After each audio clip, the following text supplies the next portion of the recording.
चलो स्टार्ट हो।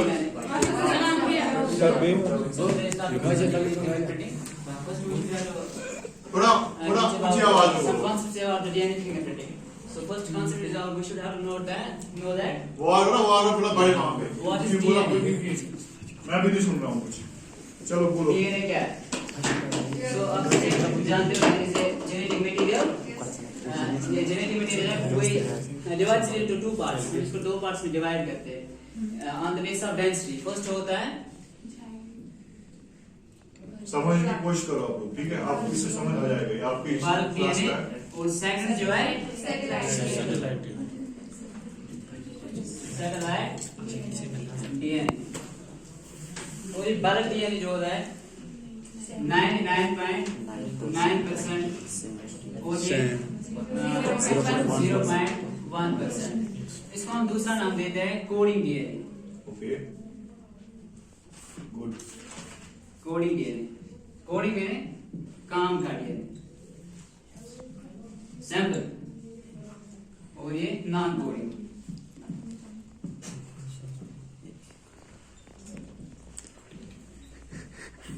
जो निकम्मा है काम का नहीं।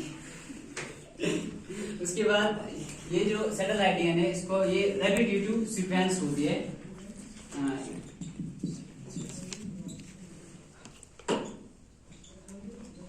एजुकेशन की इन्वेस्टिगेशन हुई। रेपिटेटिव सीक्वेंस होती है यानी कि इसमें कोई नयापन नहीं है, जैसा है वैसा ही रहेगा, वैसा ही था वैसा ही रहेगा, इसमें कोई नई सीक्वेंस नहीं। और जो सैटेलाइट डीएनए इसके हमें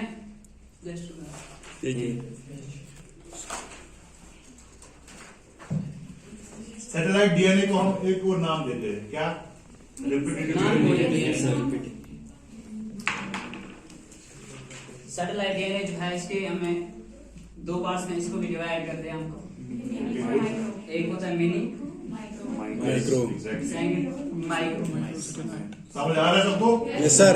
इस बंदे ने पढ़ा है इसको, देखो हम अब समझ इन में बेस पे हम इनको क्लासिफाई करते हैं मिनी और माइक्रो में। we classify them into two parts on the basis of three major pointers. First one is our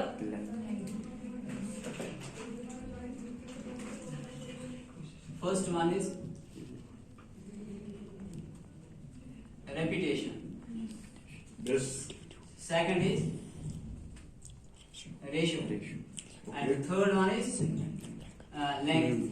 Okay, exactly. Repetition is That is repetition, not repetition. R-E-P-E, ठीक है? Yes. हाँ. repetition जो है इसका हम दूसरा नाम इससे कहते हैं copy number. Okay. Copy Very good. इसने डिटेल पढ़ा है इसको। कॉपी समझ आ रहा है आपको? कॉपी नंबर यानी कि एक सीक्वेंस कितनी बार रिपीटेड है, एक सीक्वेंस कितनी बार रिपीटेड है उसको हम कॉपी नंबर कहते हैं। दूसरा जो हमें रेशियो है यानी कि ATGC, इस बेस पे हम कह सकते हैं ये मिनी है या माइक्रो। और तीसरा जो है most important that is length. अगर इसकी लेंथ 10 to 60 बेस पेयर है तो फिर ये मिनी, तो फिर हम इसको कहेंगे।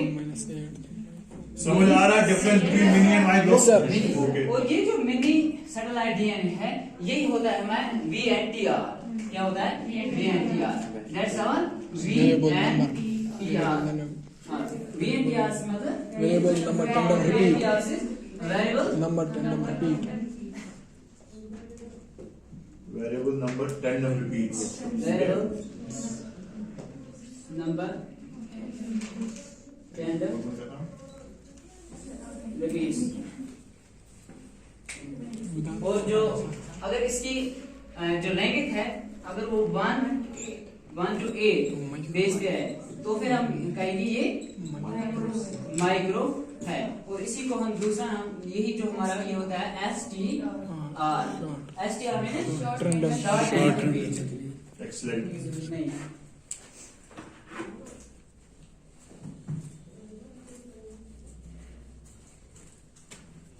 जो ये बोल रहा है कभी भूलेगा नहीं इस चीज को, लाइफ टाइम इसको याद रहेगा ये, क्योंकि इसने समझा है इसके बेसिक्स को।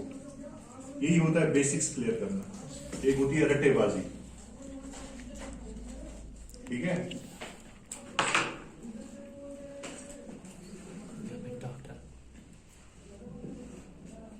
सुनो डॉक्टर भाई, कौन कमेंट कौन कर रहा है? अब BNTRs हर कोई इंडिविजुअल जो होता है उसमें BNTRs होते हैं। every individual have BNTRs, but different उनमें क्या डिफरेंट होता है? अगर हर किसी में हम कैसे कह सकते हैं कि क्राइम हुआ है, हमें कैसे अगर BNTRs है हर किसी में कैसे कह सकते हैं, लेकिन उनमें जो लैंग्वेज होती है वो जो रेपिटेशन होती है वो डिफरेंट होती है। क्या होती है? डिफरेंट है। इसी इन्हीं दोनों की बेसिस पे हम क्या करते हैं? DNA profiling, that is DNA profiling, DNA profile, that is DNA fingerprinting. अब हम इसकी प्रोसेस पे let's start the DNA fingerprinting, process of DNA fingerprinting.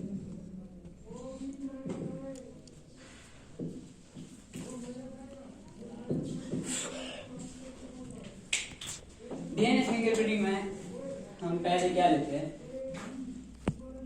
पहले हम लेते हैं ब्लड सैंपल, सेकंड क्या लेते हैं हम? फिर हम आइसोलेशन ऑफ DNA करते हैं। थर्ड क्या करते हैं हम? समझा ही वहाँ? आइसोलेशन ऑफ DNA करते हैं। उसके बाद क्या करते हैं? Use of restriction enzyme, restriction enzymes के थ्रू ही डाइजेशन होता है। फोर्थ हम करते हैं रिस्ट्रिक्शन एंजाइम के बाद हम करते हैं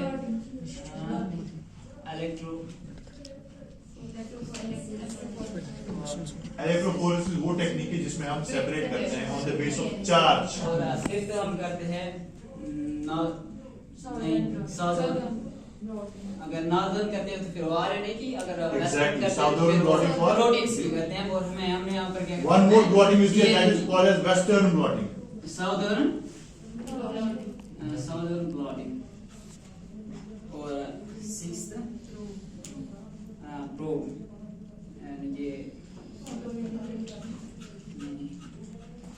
हुआ? नहीं सर, ये सेग्रीगेट, ये शॉर्ट में बाद में जब जाता है Probes, yes. सेवंथ हम क्या करते हैं? Yes x. तो पहले हमने ब्लड सैंपल लिया।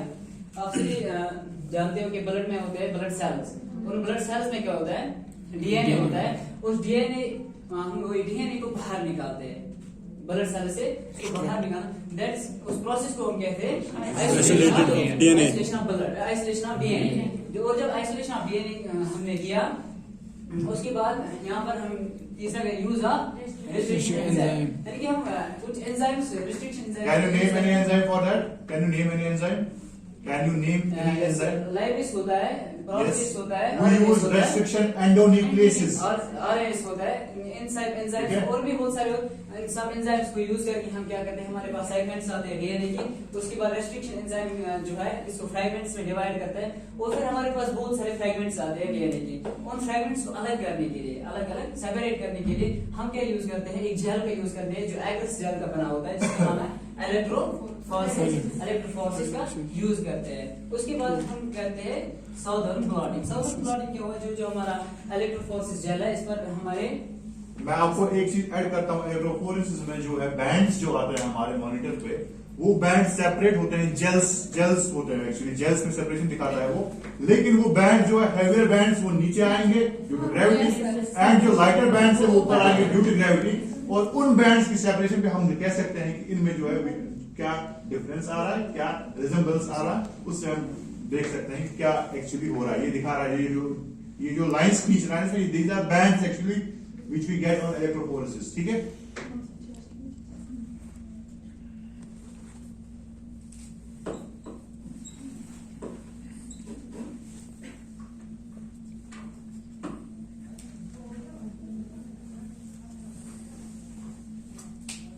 अब हम करते हैं साउदर्न ब्लॉटिंग।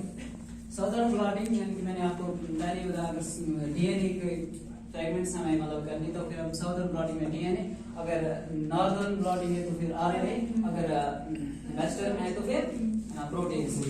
यहाँ पर हमें DNA डीएनए के फ्रैगमेंट्स जो होते हैं इस जेल पर लगे होते हैं, किसके इलेक्ट्रोफोरेसिस के जेल जो होते हैं, और फिर हम क्या लाते हैं, ये नाइट्रोसेल्यूलोज मेम्ब्रेन जो होता है इस पर ये इसको इस पर रखते हैं, मतलब इसको मिलाते हैं, और जो ये डीएनए फ्रैगमेंट्स है किस पर आते हैं, नाइट्रोसेल्यूलोज मेम्ब्रेन पे आते हैं।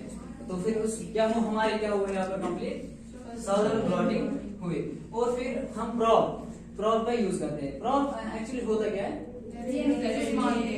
Single stranded DNA with radioactive element Yes. होता है, दैट्स अ प्रोब का यूज करते हैं हम।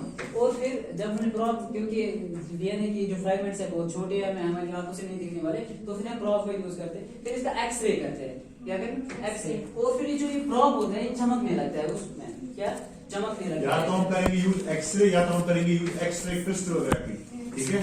तो उसके बाद जो है हमें वो वहां पे हाईलाइट हो जाता है जो प्रोब है, जो लेबल सीक्वेंस होती है, जो लेबल सीक्वेंस होगी, रेडियो लेबल एक्टिव, जो एक्टिव वो होते हैं रेडियो लेबल एलिमेंट्स, जब हम उनको लेबल करते हैं तो प्रोब बन जाता है। प्रोब जो है एक्सरे के थ्रू हमें हाईलाइट होके आ जाता है, और उसके बाद हाँ फिर एक्सरे का यूज करके जो ये प्रोब है वो चमकने लगता है। अब यहाँ पर डायग्राम, हाँ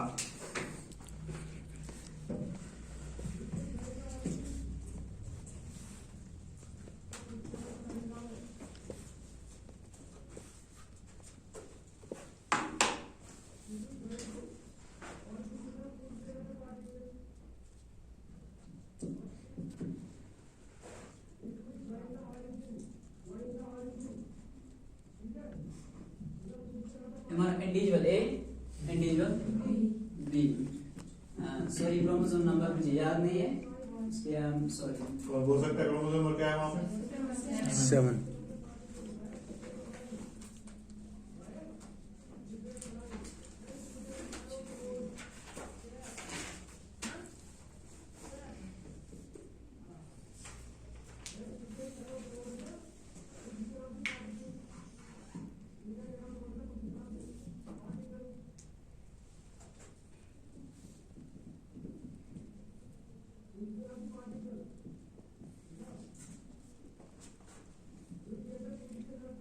What is this showing? A and B क्या है हमारे पास? Individual 1 and individual 2, ठीक है।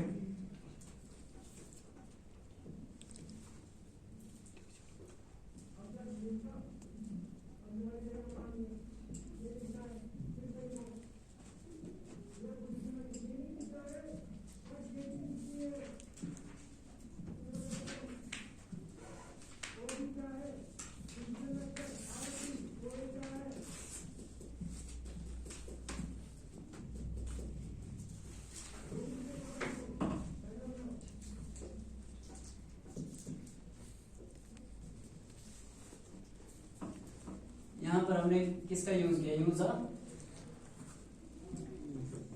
रिस्ट्रिक्शन एंजाइम का हमने यूज किया। तो फिर हमारे पास क्या आ गया, रिस्ट्रिक्शन एंजाइम को यूज किया हमने। यहाँ पर हमने क्या यूज किया है, यहाँ इलेक्ट्रोफोरेसिस जेल, इसका यूज किया। तो जो हमने यहाँ पर क्या किया, साउदर्न ब्लॉटिंग। और फिर हमारे पास क्या आता है,